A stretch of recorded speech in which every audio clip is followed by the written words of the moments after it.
Good afternoon, and welcome to the second part of JCRC's series, Beyond the Headlines, Understanding How History and Race Are Taught in Our Schools. I'm Rabbi Abby Sharofsky, JCRC of Greater Washington's Director of Intergroup Relations and Rabbi in Residence. Part one of this series explored the complexities of history and school curriculum, acknowledging the fear and trepidation that can come along with important change. We learned that we must ask questions to engage with the uncomfortable truths of America's past and grow from them. We do not examine our country's past to feel shame and disparage it, nor do we throw away truths simply because they hurt to examine them. As Jews, we must jump into the struggle and wrestle with America's past and present. We have an obligation to learn from the past, to remember the injustice experienced by far too many people in our nation for far too long. We have the obligation to ask where our stories and experiences as Jews fit in this discussion. And finally, we have an obligation to stay in the discussion, even when it is difficult. Today's session, Curriculum Conflicts in Our Community, Case Studies from Texas, California, and Beyond, emphasizes the importance of being part of difficult discussions, especially around curriculum in classrooms. And our speakers today have a range of experiences in this process.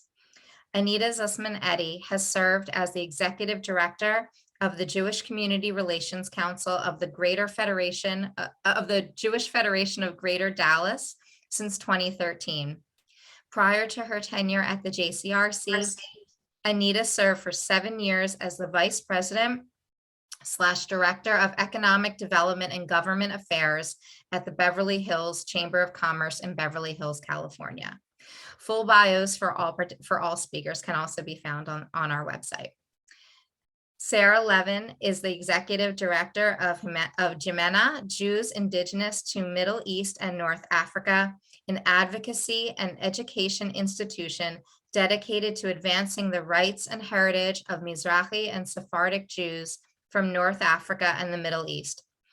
Jemena's primary goal is to ensure that the accurate history of Mizrahi and Sephardic Jews is incorporated into mainstream Jewish and Middle East narratives in order to create balance in attitudes, narratives, discourse, and negotiations about Middle Eastern refugees and the modern Jewish experience.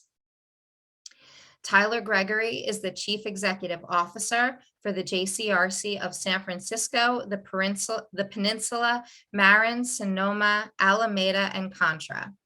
Ty joined JCRC as its 5th Executive Director in April of 2020. He was previously the Executive Director of A Wider Bridge, a New York-based partner organization of JCRC that works to advance LGBTQ equality and inclusion in Israel. Before A Wider Bridge, Ty spent several years working for the American Israel Public Affairs Committee, AIPAC, in San Francisco. We have a change to our moderator today. Ron Halber, JCRC's Executive Director, had an unexpected scheduling conflict and will unfortunately not be able to moderate today's discussion. He asked Gila Franklin Siegel to moderate in his place. Gila is the Associate Director of the JCRC and leads our agency in its extensive outreach and advocacy efforts. An attorney by training, she has over 20 years experience in Jewishly grounded community relations and social justice work. She is a frequent writer on topics related to American Jewish life, and her columns have been published in the Washington Post, The Forward, the Jewish Telegraphic Agency, and other media outlets. Gila. Thank you, Abby. It's great to have everyone here with us today. And I especially appreciate my colleagues, Ty, Sarah, and Anita joining us for this discussion so that we can learn from you and learn from all of the amazing work that you have all been doing in your communities.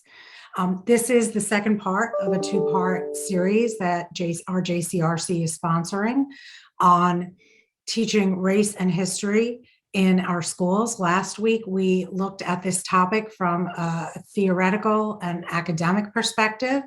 And our goal this week is to really bring the discussion down to the grassroots. How does all of the national debate and rhetoric happening around these curricula in schools play out at the grassroots level for the Jewish community, both internally for us as Jews and as members of the broader community? We selected Texas and California to focus on as the case studies because although it seems sometimes like the whole concept of questioning how social studies is taught in schools is a 2021 phenomenon, we in the JCRC world know that we've been grappling with these issues for years. And as a matter of fact, JCRCs often take the lead in consulting with local school districts on curricula and on textbook acquisition, reviewing them to ensure that Jews and Israel and Jewish history are appropriately treated. And this whole issue really came to a head in California way before 2021 and has really kind of, as with many things, California saw the problem and realized the issue at the grassroots level and was a harbinger of things to come nationwide. And in Texas, we recently saw last month, actually right before Election Day, controversy that also hit the national news in terms of the conflict between Holocaust education and new trends in social studies curricula and legislative involvement. Really, in some ways, both of these scenarios, both of these incidents or challenges are flip sides of the same coin. Because in California, we had a situation where the Jewish community was advocating with reference to materials that wanted to be that were being proposed to be taught, whereas in Texas, the concern was raised about things we wouldn't be able to teach. About Holocaust education and the like. So I want to thank you all for being here. And I want to just acknowledge the fact that this is, because this is in webinar format, you can put questions into the Q&A chat that should be at the bottom of your screen. The question will only go to the panelists and myself and Rabbi Abby. We'll try to get to as many as we can. So I want to start off with Ty and Sarah because not everyone may be familiar with what exactly has transpired in California, what the Jewish community's stake was, and how you responded. So Ty and Sarah, take it away. Great, thank you. Good afternoon, everybody. Greetings from the sunny West Coast. Many of you have been following the national story of what started in California and is now in our collective consciousness around ethnic studies. We first discovered this issue about two and a half years ago, but the reality is this is a 50-year-old fight that began on university campuses and ethnic studies departments. Many of you have kids or yourselves had taken ethnic studies courses at universities, and there was a movement to bring this into high schools, which of course involves a very different pedagogy. And so that's where this began. But it's important to know that even though we are all chatting about this issue now in high schools, that this is something that began long ago on university campuses. Is my audio coming in okay? Can I just get a thumbs up from Gila if I'm good? Okay. So this was brought to our attention when we found a first draft of a model curriculum, which was going to be a statewide draft of what folks would encourage but not require school districts to adopt. We saw anti-Semitic rap lyrics talking about the conflict. And that set off alarm bells in our community And we began on a 2-year journey to try to rectify that. And our goals from day one were the same as they remain today. Number one, remove the exclusion of Jews from the curriculum. Number two, get all the bad stuff out, anti-Semitic, anti-Zionist references, get a definition of anti-Semitism, and put ideological guardrails on this to prevent problematic teaching. And along with organizations like Jimena, who brought a lot to the table in this process, and I'll allow Sarah to talk in a minute about the work that she did on this, we were able to turn the tide. And we ended up with a model curriculum that met our community's needs. Wasn't perfect, wasn't what Sarah or I would have drafted, but it met those 4 objectives with 2 Jewish American lesson plans that we now have for folks to teach in ethnic studies. And we're talking about California and Texas here, maybe so we can get in a red-blue state fight. The reality is, both in Texas and in California Jewish communities, we face challenges from the left in our community and from the right for our community. You know, on one hand, you have folks that don't think that the Jewish community belongs in ethnic studies, that somehow we are a white privileged community. You know where this rabbit hole leads, which is highly problematic. And then on the other hand, you had folks saying that ethnic studies is inherently problematic, that it doesn't belong in our schools, that somehow it's going to devolve into anti-Semitism. We think neither of those things are true. If you think about our history, you talked about history, Gila. The reality is, this isn't about rewriting history. This is about inserting chapters in our history that were not in our history books beforehand. So I guess a personal anecdote for me is, in 4th grade in California, we learned California history, state history. And growing up in San Diego, we went to the California missions, the Spanish missions, right? And so we went back to our 4th grade classrooms, and we were asked to bring in, you know, a Honey Nut Cheerios cereal box, and we would put paper mache on it, and we would sort of create our own little mission out of cereal boxes. But that was really only half the story with the missions, right? Because what happened with the indigenous people that were wiped out, or the policy of the missionaries in California were to take out or to enslave, really, indigenous peoples. So that was one example from my own personal history in our state, where we weren't rewriting history, we're adding a part of the history that wasn't there. And of course, that would have enriched my education, just giving a personal anecdote. So this is really about communities that have been removed or not allowed to tell their own parts of our history to be able to do so. And we as a community know how that feels, right? We are presented as a white religious minority in our textbooks. There is so much more of who we are, our culture, our tradition, our peoplehood, our connection to Israel. Of course, Sarah's going to talk in a moment about Jews in the Middle East and North Africa who are basically erased from our history books. We as a community can learn from these ethnic communities about putting their own stories into their textbooks so that they can be seen and felt in 3 dimensions. And so our community has taken a pro-ethnic studies, pro-Jewish approach, understanding that while there are forces that are trying to undermine our place in ethnic studies, there's nothing inherently anti-Semitic about this construct. So we'll dive into the details and some of the challenges looking forward, but hopefully that provides a good overview of the challenges and the approach that our community has been taking. Thank you, Ty. And I want to throw this over to Sarah. Sure.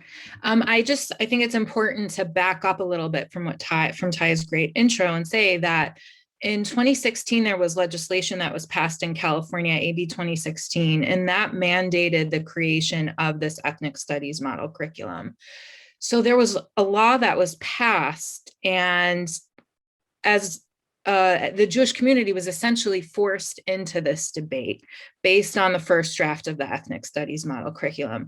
There was no question that ethnic studies was going to be brought into the public sphere, and that there were going to be multiple debates and conversations, and that there was a whole entire process that was unfolding around ethnic studies, whether we liked it or not, whether we support ethnic studies as a discipline or were opposed to it. And I think the Jewish community here in California understood the necessity of staying involved in the process and not ceding the space. Had we done that, we could all be sure that the final draft of the model curriculum would not have met any of our expectations or standards. Not only would it have excluded us, but it likely would have included anti-Semitic content. And that was abundantly clear from the first draft, which still shocks me that it even made it to the light of day because of the content within it. So in 2019, when the first draft of the curriculum was released, there were multiple problems with it, as Ty had referenced. From our perspective, as an organization working in partnership with the Sephardic and Mizrahi Jewish communities from throughout the state of California, representing one of the largest, if not the largest, Middle Eastern minority community in California, we were very disheartened to see that Arab Americans were centered in the curriculum and that no other communities from the Middle East and North Africa were even given any mention. California has the largest Iranian diasporic community in the world. And we really felt that there was a great disservice being done even towards the discipline of ethnic studies, because how can we focus on one Middle Eastern community and exclude all of the other Middle Eastern communities that live in the state of California? So from our perspective, from the Mizrahi Middle Eastern perspective in the state of California, we understood that we could advocate for the inclusion of our communities in the larger Jewish community by demanding equal treatment to other Middle Eastern communities within the framework of the curriculum. Secondly, for Jimena, we wanted to see a meaningful definition of anti-Semitism included in the final draft. Anti-Semitism is a form of racism. Our interest in getting involved in this was to place the IRA definition within the model curriculum, which we were able to successfully do alongside definitions from ADL and Facing History and Ourselves. So the content that we worked on, that we created, that was ultimately adopted in the final draft, tells the stories of Middle Eastern Jewish communities within the state of California, and it's built around the 3 definitions of anti-Semitism. We wanted to make sure that anti-Semitism was the focus of our work. Thank you, Sarah. I appreciate that context. And turning to Anita, I think one of the most fascinating aspects of this is that in California, we were dealing with legislation putting forward a new curriculum.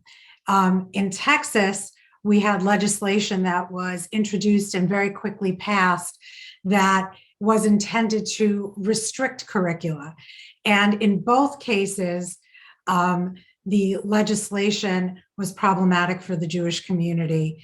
And in your case, perhaps in unexpected ways. So Anita, if you could share a little bit about the background beyond the headlines of what transpired with respect to the South Lake District. Sure. Thanks for having me here today. So there's been a lot of national news about South Lake, so I'm not going to spend a lot of time on South Lake. Let me pull back a little in terms of what happened at the Texas legislature. This last session, so 2020, was a very hyper-partisan session and environment, like in much of the country. And we, as when I say we, the Jewish community and the JCRC leadership in the Jewish community, saw this bill come up very quickly at the Texas legislature, which would essentially prohibit teaching in our K through 12 school system curricula and history and current events that would make students feel uncomfortable because of their race or the color of their skin. The law dictated that incidents and current events, historical incidents and current events that had diverse viewpoints or that were considered controversial should be presented in a way where diverse views should be taught. The law was poorly worded and confusing. The teachers in general were against the law, but it was moving very quickly through the legislature, and it was very partisan. We perceived some problems. I can say personally, I had grave concerns about the law and how it might potentially impact issues and teachings that the Jewish community care about, such as the Holocaust, such as incidents of anti-Semitism, the history and motivations for anti-Semitism, and other issues that many of us in the Jewish community care about, even beyond what are specifically Jewish concerns, and that would include civil rights, the teaching about civil rights, the civil rights movement, slavery, and other facts about other minority and vulnerable communities. But even just focusing on what we generally consider, very much specific to the Jewish community, such as anti-Semitism and Holocaust, the law was very unclear. We, in fact, did hire a lobbyist, generously paid for by one of our lay leaders, and try to either get the law amended or clarified. But in the partisan environment, that was impossible. Even the Jewish state legislators declined to get involved in making public statements about the concerns that we had. The law was passed, and quickly our worst fears came to pass. So Southlake, which coincidentally is a city in Texas where I happen to live, it's not covered in the jurisdiction of the Dallas Federation. It's actually in the jurisdiction of the Fort Worth Tarrant County Federation. But I live here, so it was all very personal. And for a number of reasons, it's good media to report on what's happening in Southlake, even before what happened with this law. So the environment in Southlake was already very divisive, angry.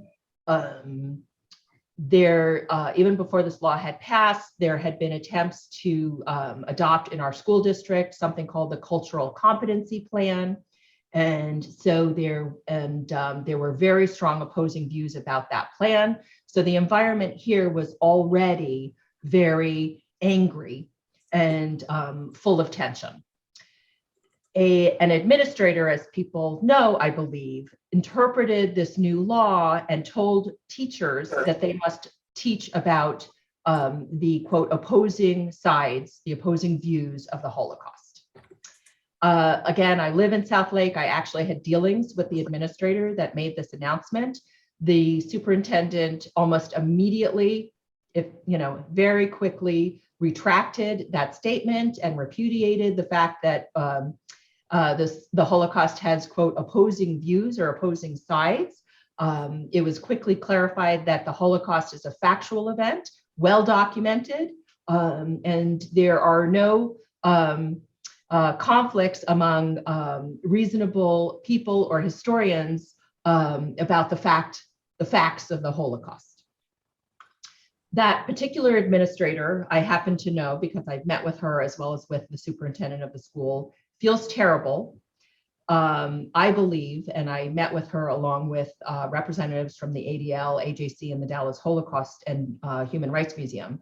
None of us came away believing that she was or is anti-Semitic or had any malicious intent in her guidance to the teachers. It was a misunderstanding that I think is being replicated across the state. Many believe that the law is quite unclear. And, I think unintentionally on the part of this administrator, she used the Holocaust as an example. I think it's but this is a clear example and message of what's happening in Texas and in many states across the US, where this type of legislation is being proposed and adopted, where the legislators are making strict or adopting legislation with strict terms of about what can and cannot be taught in the schools. There is a lot of discussion, if not legislation, about what books can be in the schools. And I think as somebody looking at the history of the Jewish people, this doesn't bode well for the Jewish community when there is government guidance and legislation that restricts the teaching of about minority communities and about human rights and civil rights. So that's an overview, and I'm happy to take some more questions, Gila.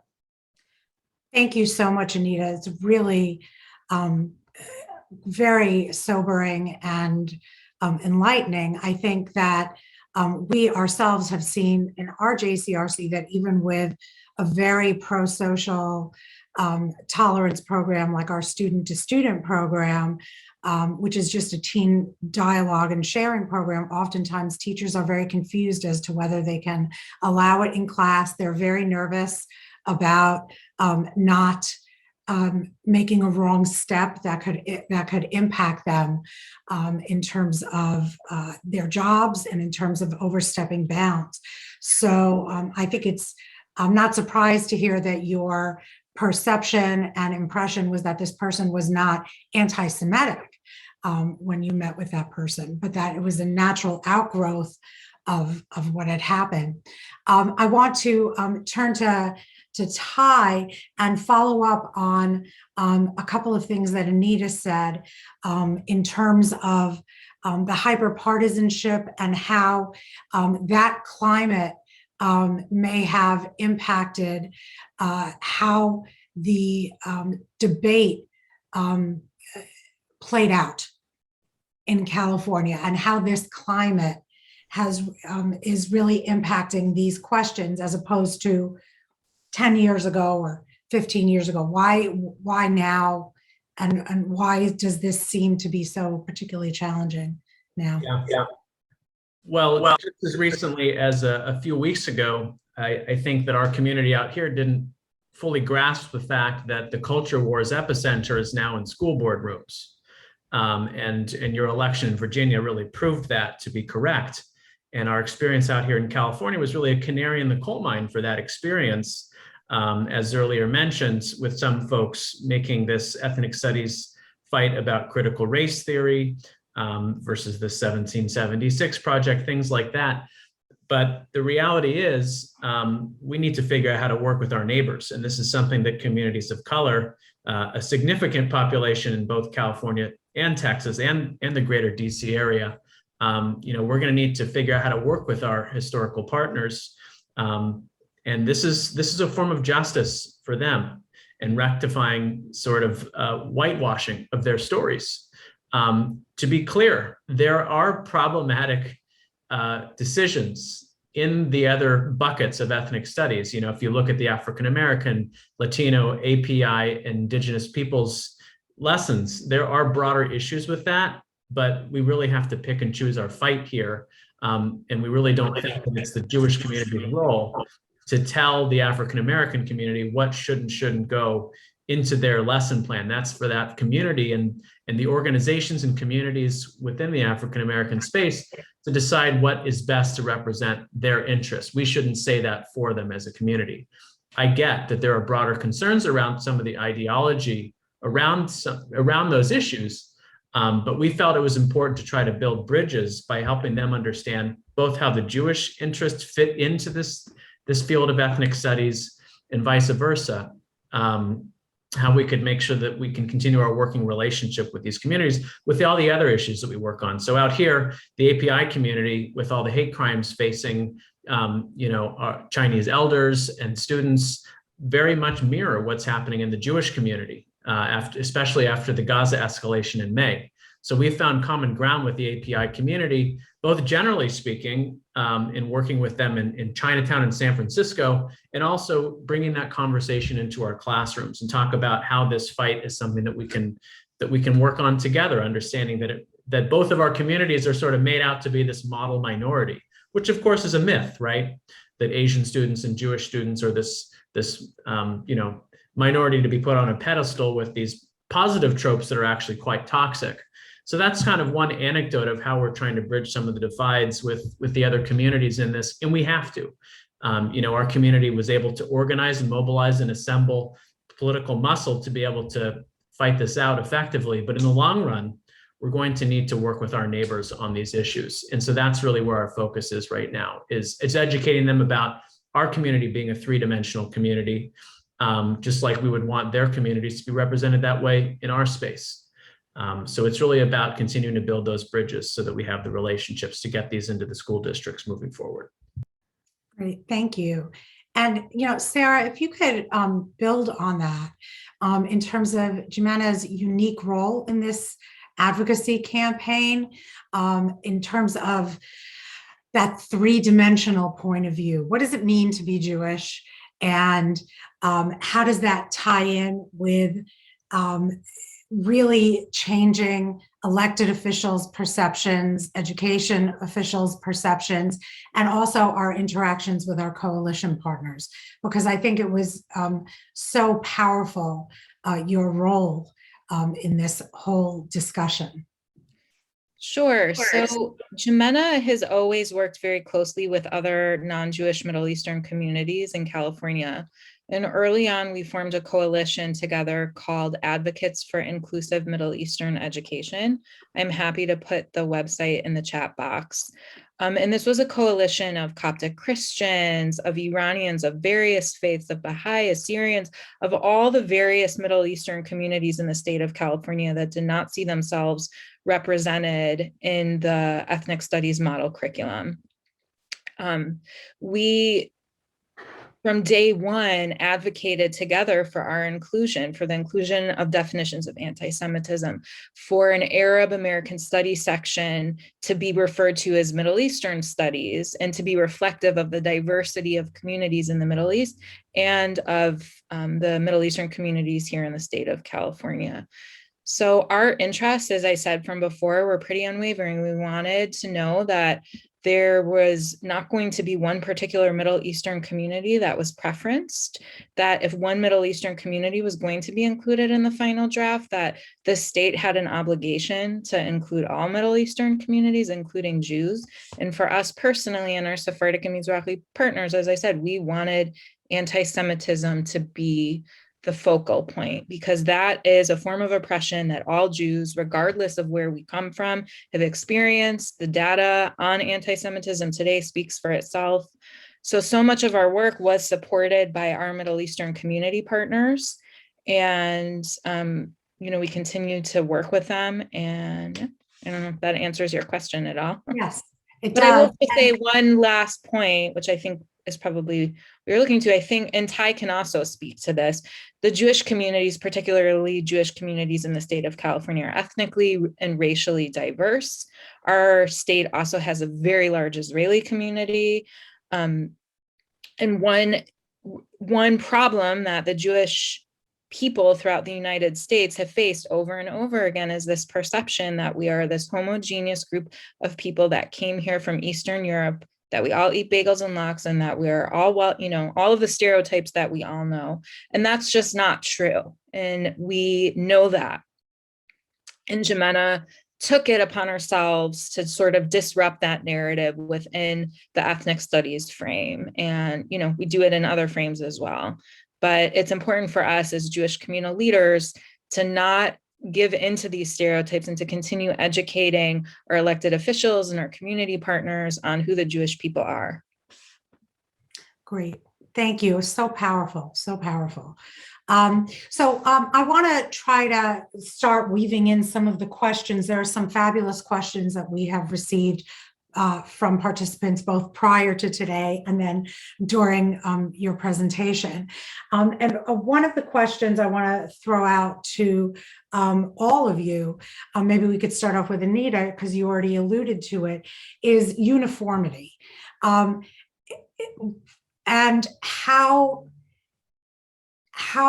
is it realistic to expect a uniform curriculum across the state, especially states as big as California, and Texas, and how even when there are mandates from the state, whether it's Holocaust education, whether it's the revised ethnic studies curricula that was eventually adopted that you all had so much input into, are there guardrails? Are there what is put in place, if anything, to ensure that what's being done at the state level trickles down to the individual schools, to the classrooms, and is it unrealistic to even expect that?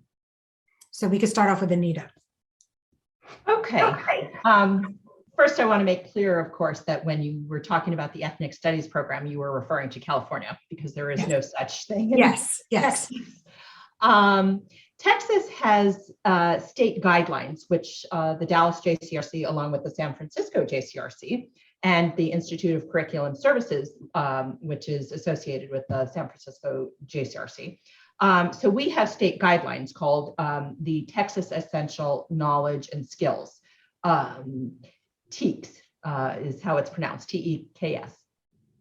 And those do provide guidelines about what should be taught in school, in K through 12 schools in Texas. However, it remains great flexibility, and again, great is subjective. In my mind, there's a large amount of flexibility on the part of the school districts and on the part of the teachers about what materials to use, for example, as long as they do comply with the TEKS. It's arguable, depending on your opinion, whether that flexibility is good or bad. I mean, we as a JCRC do get feedback and complaints and notices of concern from parents when teachers, for example, will bring in materials, as they are allowed to do, that haven't necessarily been are not necessarily part of a larger school curriculum. And so teachers are allowed to bring in materials, for example, and teach according to their own choice, as long as it complies with the TEKS. However, sometimes that material is anti-Semitic or inaccurate. And there's a burden on parents and students to identify that and to bring that to the attention of the administration and to other organizations such as our JCRC, which can help them in that kind of conversation with administrators. So the flip side is when the legislature, as it did in the case of this particular bill, put in strict guidelines about what can and cannot be taught. So it's very clear, for example, from the bill that was passed this year, from which this incident happened in Southlake, it's very clear that, at least in my mind, that there's an intention not to teach about white supremacy, that the idea is that students will feel uncomfortable, especially perhaps if they are white, to learn of the tenets that are underlying and are misused, but the tenets underlying white supremacy of what's called white privilege and these kinds of things. My concern is that if you don't teach about white supremacy, how do you effectively teach about anti-Semitism? So there are obviously real concerns when the legislature gets involved in the degree that the Texas legislation certainly has indicated in terms of dictating curriculum or curricula.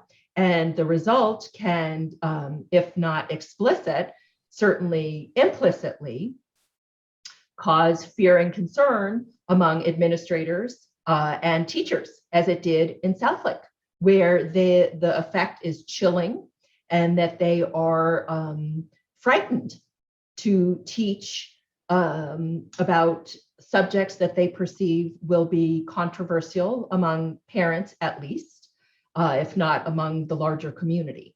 So my concern is how to there are many in the Jewish community, for example, that are quite vocal that, it is the place of the Jewish community to ensure that rights of all minority groups are taught in the schools, and that we must teach about the civil rights movement, for example, and white supremacy, for example. What I am perceiving as potentially an issue for discussion within the community, within the Jewish community, that depending on where you are on, let's say, the broad line of politics, there are some who we might call more conservative, and even among the Jewish community, that don't necessarily feel that we should, as Jews, fight to have the civil rights movement or the 1776 project taught in our schools. My concern is, where does that line stop? Because I think as Jews, we are all in agreement, for example, that the Holocaust must be taught, and that anti-Semitism and its underpinnings and its horrible ramifications must be taught. Those very clearly are within the comfort zone of the Jewish community. What I see as challenging going forward is, how do we as a community come together and decide where are the boundaries, where are the lines? We all agree on this piece, and then if you sort of move outside that circle, can we, where do we all have a consensus and put the pressure that we can wield as a community? Because if we are not together, if we don't have a consensus, we are much less influential and successful. And so together as a community, I think it would behoove us to decide what is going to be our message when these kinds of laws and guidelines come from the legislature. I've gotten a little off track, I think, to your question, Gila. Your question is, I think, to answer your question, I want to say that currently the law in Texas has been adopted. The Texas legislature meets only every other year, so there will not be any legislation changes or additions or modifications until 2023. In the meantime, our State Board of Education and our Texas Education Agency will adopt regulations that implement the law. And for us in Texas, I think the place for action is going to be at that level, the adoption of regulations at the State Board of Education and at the TEA, the Texas Education Agency. And again, to go back to what I was saying before, I think we as a Jewish community will be more powerful and influential. And I think we'll be healthier as a community if we can decide together what is going to be our message and position on these types of dictates from the legislature. Because currently now within the Jewish community, I see a lot of division and conflict. And not on whether the Holocaust and anti-Semitism should be taught, but how much beyond that do we say and work publicly to ensure that these other issues and historical incidents are taught. And I think it's clear what I'm talking about. I'm talking about the civil rights movement and these other things that can be controversial, candidly, depending on your political viewpoint these days. Right. And don't worry about veering off, because I think it's also fascinating. As I said, we have so much to learn. Somebody was asking in the Q&A if you could elaborate on the issue of white supremacy and Holocaust education and teaching about anti-Semitism. How,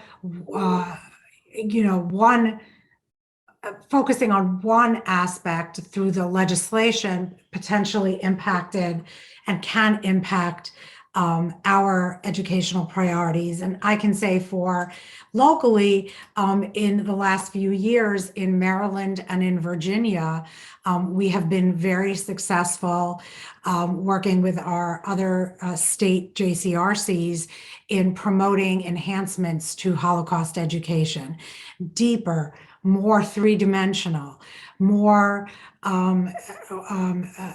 sophisticated. And this and that in and of itself was its own advocacy process. So how does the focus on white supremacy, white privilege, and people's fears about that potentially impact addressing anti-Semitism in the school, improving Holocaust education, improving education about who Jews are and what our history is? I wish I had the answer to that.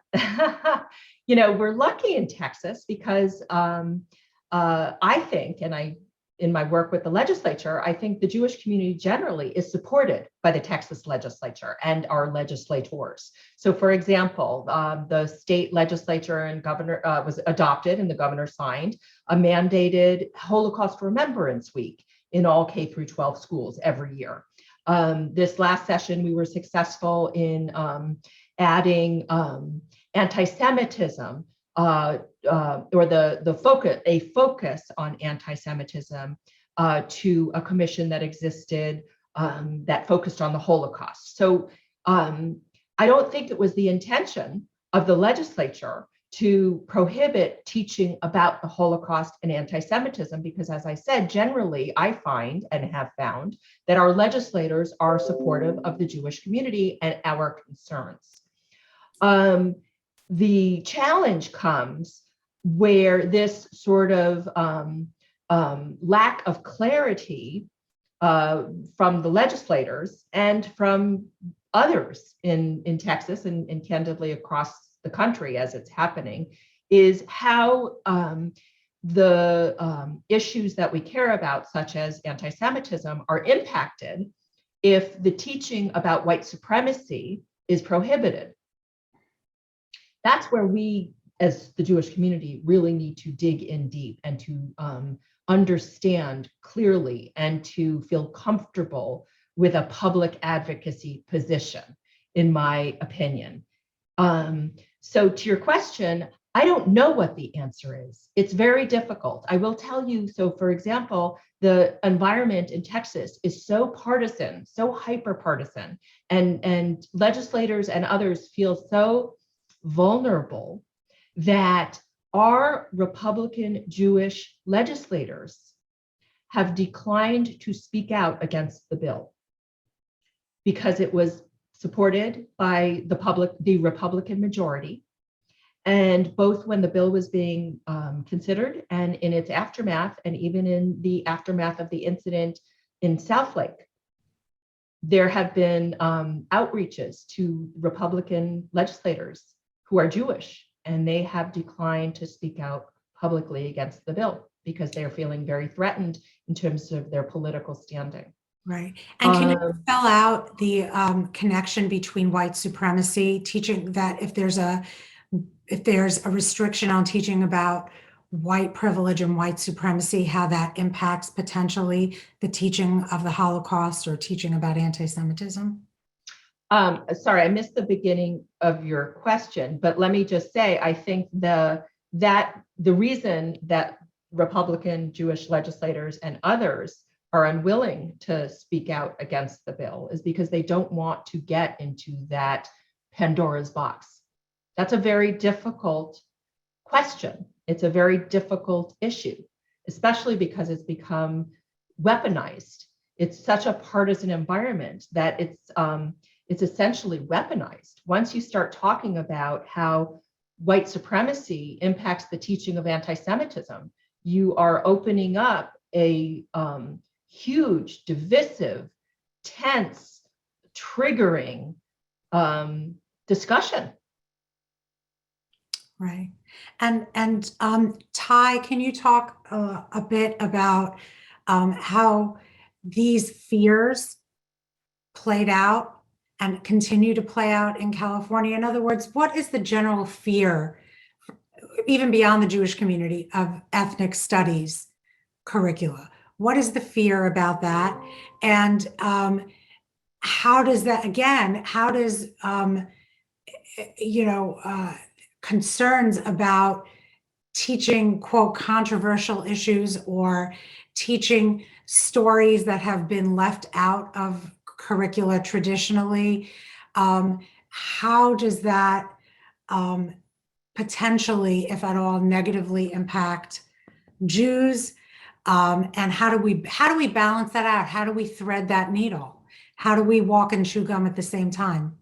Yeah, well, there's a catch-22 here, because if people are unfamiliar with a lot of these terms or these disciplines, we need to educate the community about these issues. But perhaps the community won't support us putting these issues into the classroom if they're not educated about them, but that would be the best place to begin that process, right? So where do we start learning about it? Is that the community level, or is it in our education system? We have to break the cycle somewhere, right? And I think the answer is a little bit of both. And so we're determined to bring some of these ethnic studies issues to the Bay Area Jewish community, so that we can invite the communities who founded this movement, that have been our allies for a while on other issues, to come talk about why this is important to them. And if you have a face to it, and if you know that you have allies that are supporting it, we can sort of defang it in a way by making it personal. And so I think we need to do some community education around these issues that are newer to parts of our community. But I want to back up for a second, because we have a long way to go in this fight, and it's nice to talk about it in theoretics. I want to talk about some of the work that's being undone. The reality is we have to fight this at 5 levels: federal, state, district, school, and teacher. And the more we can do at each level, the more we can cut the head off the snake at the next level. But the reality is, and Anita talked about this earlier, there's some autonomy at every level, not only for ideological reasons, but also for demographic reasons, right? So with our California ethnic studies issue, if you are a San Fernando Valley, the Valley in Los Angeles school district, you might want to add Persian studies into the curriculum, since there's a heavy Persian community in the Valley, but that's not one of the disciplines in our curriculum. So you might say to yourself, oh, I know my students at the school district better than the state does, and they're missing a key constituency. So in some degrees, it's really not just the ideology that's making a difference. It's also knowing your audience and knowing your students. And then an individual teacher may look at their school, or look at their district, or look at the state mandate and say, that's all great, but I know my students best. I'm going to come up with the right curriculum. So we need to stay involved in politics and legislative advocacy at the state and federal levels. We need to relationship build with school districts. We need to provide professional development for teachers. Someone wrote a question about this. We got to make sure that the new ethnic studies teachers in our classrooms are educated with a pedagogy that's going to make our community feel comfortable. And we need to make sure that we are organizing parents, Jewish teachers, and allies at every level to make sure that we have an on-the-ground early warning system when an issue emerges. So we got to community organize. We got to make sure that we can mobilize parents, teachers, and allies. We have to continue our legislative fight. And for this conversation, you've got 3 JCRCs. We need to engage in this issue on a federal level and coordinate, because what happens in one of our places doesn't stay there, right? It becomes a national issue. And the JCRC system is excellent because we have boots on the ground in these different communities to be early warning systems for each other in this case, right? And so as states like New York and Massachusetts and Minnesota and DC look at ethnic studies too, we have best practices. We can make sure that you and your part of the country don't make the same mistakes that we did. You can learn from our mistakes. So we have to engage at all 5 of those levels, and we have to do it well in order to win this battle. And this is something that we're going to be working on for years to come. Thank you, Ty. And we only have a few minutes left. I think there's an important question that was asked as a follow-up to something Anita said, and I want to be sure to ask it. The question was, if the concern is that the Texas bill that was passed could potentially prohibit the teaching of white supremacy, does it really say that in the legislation? And isn't the concern of people who support this kind of legislation not that white supremacy shouldn't be taught, but rather that people shouldn't be judged strictly on the race that they're born into, that if you are Caucasian, that you are inherently one way versus another way. So why the extrapolation that the bill actually would prevent the teaching of white supremacy? So great question. And the bill an earlier version of the bill did mention the words white supremacy. The bill that was adopted does not, but it does say that students should not be made to feel uncomfortable or learn about things that make them uncomfortable due to the color of their skin or their ethnic group, for example. This goes to the problem of the confusion about what is allowed and not allowed under the bill. There's a lot of room for interpretation. There's a lot of legislative history. So that's why I think that the regulations that will be adopted are critical. And then there's the chilling effect on the teachers. So, for example, one of the teachers in Southlake was reprimanded, a personnel action to put in her file. She was reprimanded by the State Board of Education. It happened she was, prior to that, she was designated one of the teachers of the year for the school district. But one of her fourth grade students picked up a book that was in her classroom that had spent, I think, 20 weeks on the New York Times bestseller list, for example. And the book is, I think the book's title is How to Be an Anti-Racist. Yes. So there's just a lot of room for interpretation in terms of what is what if there's a fear about teaching about the theory of white privilege, and I am not saying that as a person who supports or doesn't support it, but if you are unable to teach about a theory of white that it exists because it might make your students uncomfortable, many teachers will interpret, for example, that the theories of white supremacy, which are grounded in many ways of the theory of white privilege, for example, teachers will be uncomfortable teaching about that. And we've also seen in our JCRC, I mean, when you're dealing with controversial issues, things that make students uncomfortable, very often just the regular teaching about the Holocaust causes discomfort among the students, and that has resulted in negative impacts on the Holocaust curriculum. So I think it is a very complicated issue. Unfortunately, boy, this hour went very fast. And we could probably sit talking for another hour about these issues. I want to thank you, the three of you, so much, Sarah, Ty, and Anita, for sharing with us, sharing your experiences, your insights as people who have been immersed in really delving into the complicated web of these issues. I think the lesson that I take away from both last week's webinar and this week's is that things that are not so simple as they may appear on the surface, and that there's a level of interconnectedness in all of this that we can't escape in terms of promoting what really is best for the Jewish community in the long run. So I want to thank you so much again for your time. And I also want to let people know that this session was recorded, and that within a couple of days, we'll have it available on JCRC's YouTube channel. So for those people who weren't able to watch it, colleagues or whomever, you can absolutely let them know that we'll be sharing the link. And I wish everybody a good day. And obviously, we will continue to be bringing our best efforts and work to this, both in our own communities and, as Ty said, nationwide as a system. So thank you.